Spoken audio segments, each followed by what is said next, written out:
Hürmetli vatandaş, bugünkü leksiyelerimizle başlayımız. Leksiyede sırağa giriyoruz. Washington'dan sözdeyimiz. Bugünkü ıslağı 2023 yıl 10. ayının 2. günü vatandaş, haftaga Düşenbe. Bugünkü leksiyemizde şunçilik sözüldük, muhakememizde şunçilik sözüldük. Bugün hazır devamını sözleyimiz. Bundan avval bugünkü vaziyetke alakadar ve leksiyege alakadar yani bir leksiyete yerlak geldik. Bunu vatandaşlarına sevmeye taşlayımız.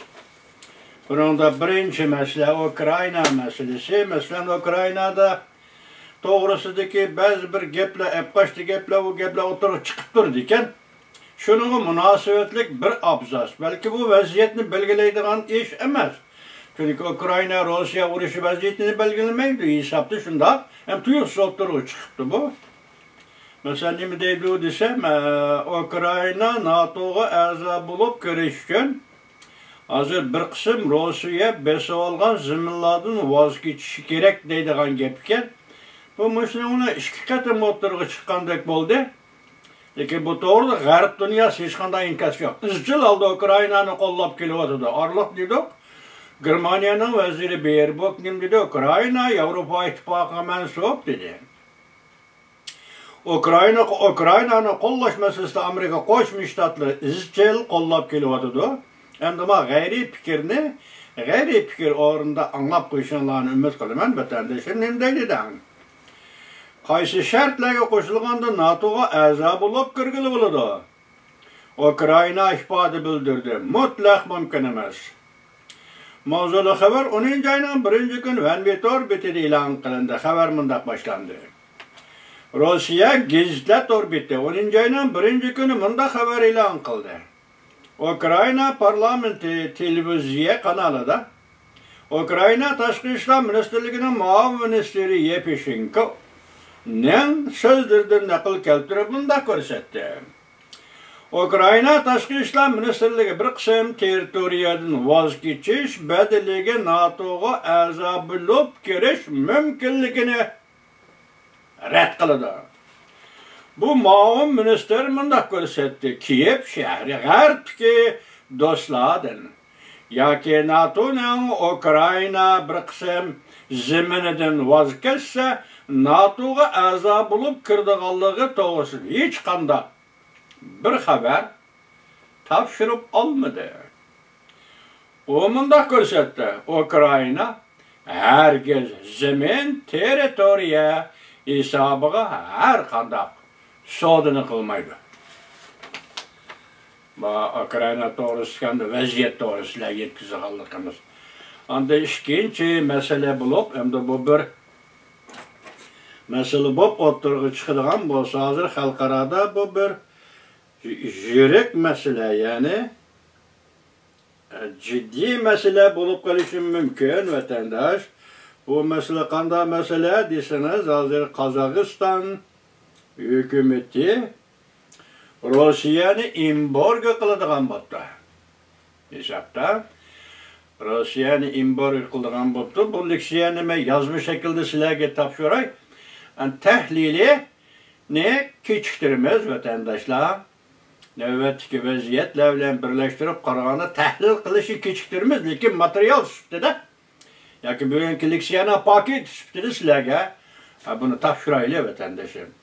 Betaraf turishni buzib tashlab, Qozog'iston nima uchun Rossiyani embargo qilmoqchi bo'ldi? Mavzuli xabar 10. ayning 1. kuni xalqaro kuzatish to'g'risida e'lon qilindi. Bu xabarni yozgan kishi balki Jungo tarafdan yozilgan xabar bo'lishi mumkin vatandosh. Xabar mundaq boshlandi. Rossiya Ukrayna urushi texi prezident Vladimir Putinga dam olish fursati bermay turib, yaqinda yani ciddi bir xabar yetib keldi. Qozog'iston tuyuqsiz g'arb dunyosiga moslashib Rossiyani embargo qiladiganligini e'lon qildi. Bu shubhisizki Rossiya uchun aytganda orqa tarafdan yetip kelgen bir zerbe bulup hesaplanıdı. Kazakistan kollektif bexatarlik teşkilatıga a'zo devlet buluş süptede Rusya bilen köp katlamlı siyasi, iqtisadi, harbiy münasebetlerini saklap gelmekte.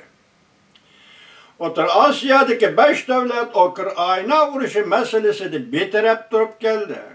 Bugün emdi Kazakistan'ın Rusya'nı imborga kılış katarıga koşulganlığı intayin gayri bir signal bulup kaldı. Ondaqda Kazakistan nime üçün betaraflikni buzib tashlab, Rusyani qarshi tarafiga o'tib qoldi. Buning keyin yana qanday chunqur qatlamli ma'no bor? Bu ish Rossiya-Ukraina urushini va O'rta Osiyo rayonining vaziyatiga qanday ta'sir ko'rsatdi? 9 ayning 28-kuni Qozog'istonning prezidenti To'qayev Germaniyanın veziri Olaf Scholz bilen Astana'da söhbet ötküzüp bulup ahbarat ilan kılış yığınıda mundaq ko'rsatdi. Qozog'iston hech qanday davranmay Rossiyani embargo qiladi. Qozog'iston o'zining davlat manfaatini chiqish nuqtasi qilib, yetarli sabablar bilan Amerika va Yevropa ittifoqi tarafta turish yo'lini tanlab elib, Rossiyaning qarshi tarafiga o'tdi. Qozog'iston O'rta Osiyo cho'ng davlat.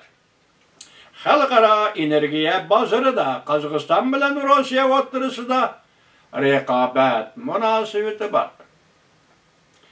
Yevropa ittifoqi Rossiyaning neft bozorini qamal qilgandan keyin Qozog'iston Yevropa ittifoqi xom neft eksport qilishni ko'paytdi. Demak, Yevropa ittifoqi xom neft qabul qilish, import qilishda Rossiyaning energiyasi, xom neft energiyasini qamal qilgan chekladi. Chunki xalqaro g'arb dunyosi Ukraina urush sababli Rossiyani embargo qildi. Rossiyaning xom neftini qamal qilib yoki Yevropa kirishini cheklagandan keyin Qozog'istonning xom nefti Yevropaga bevosita yetib keladigan bo'ldi va navbatda hozir Qozog'iston Yevropaga eksport qiladigan xom neftni ko'paytdi. Ko'paydi shu darajada yana 80% oshdi. Qozog'istonning energiya masalasi xom nefti Yevropaga eksport qilish 80%. Bu katta ish vatandosh bir davlatda 80% xom neft Yevropaga kirdi degan gap. Yevropani xom neft va tabiiy gaz bilan qiynab kelayotgan Rossiyaning oldida hozir Qozog'iston bu ishni qildi. Masalan, ochiq aytganda Yevropaga insonparvarlik yordami qildi desangiz bo'laveradi buni. Masalan, ularga kerak bo'lgan xom neft tabiiy gaz cheklanganda Qozog'iston yordam berdi degan gap. Mana shuning munosabatli qildi. Biz qadam-qadam buni cho'nqur tahlil qilishimiz kerak edi. Lekin hozir vaqt emas vatandoshim, buni kechiktirdik. Bu ham O'rta Osiyodagi zo'r bir o'zgarish yoki xalqaro saptiga yaqinda bir-iki nurg'unlagan xabarlarning ichida intayin zo'r o'zgarish. Hatto Ukraina urushimi ta'sir ko'rsatadigan bundan keyingi O'rta Osiyoning vaziyatiga ta'sir ko'rsatadigan bir zo'r ish bu vatandosh.